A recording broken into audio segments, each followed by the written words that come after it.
šel program. Hvala lepa.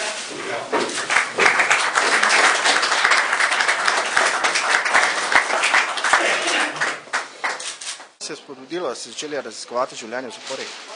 Zato sem se v bistvu odločila v okviru svoje doktorske naloge in sicer predvsem zaradi tega, ker sem življenje v zaporih spoznavala kot novinarka Večera, ki delam že več let na področju črne kronike in v to področje spada tudi obiskovanje zaporov, ampak moje zanimanje je preraslo v novinarske okvire in potem sem lahko to zanimanje nekako uresničila na svojem podiplomskem študiju in potem se ukvarjala z raziskavo nasilja v zaporih v okviru moje doktorske naloge.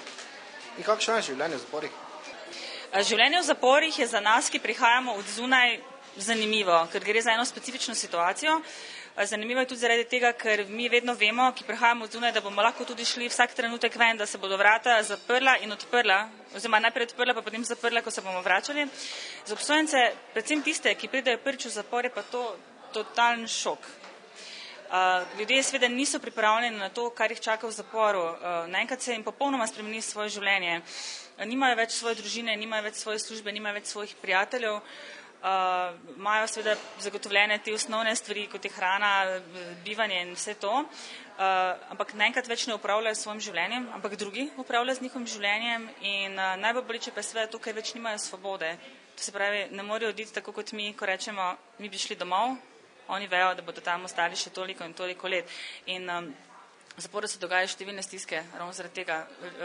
Obsojencev propadajo družine, seveda izgubijo službo in tako naprej, tako da imajo en kup enih osebnih stisk in problemov, ki bi jih radi rešili, pa zaradi tega, ker so zaprti, pač ne morejo, recimo. Ne?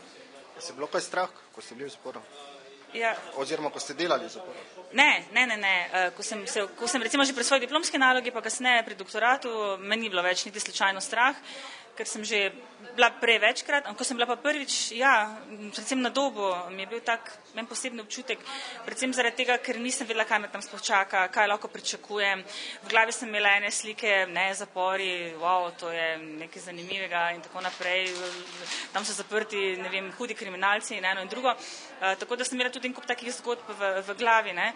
Ampak potem, ko sem prišla pa noter in se pogovarjala z njimi, da so to povsem običajni ljudje, predvsem ljudje, ki imajo kup problema za sabo, da so nesrečni in tako naprej, sem jih v bistvu tako začela sprejemati kot sebe enakovredne in v bistvu potem več nikoli ni bilo nobenih problemov, kar se tiče komunikacije, razumevanja in tako naprej.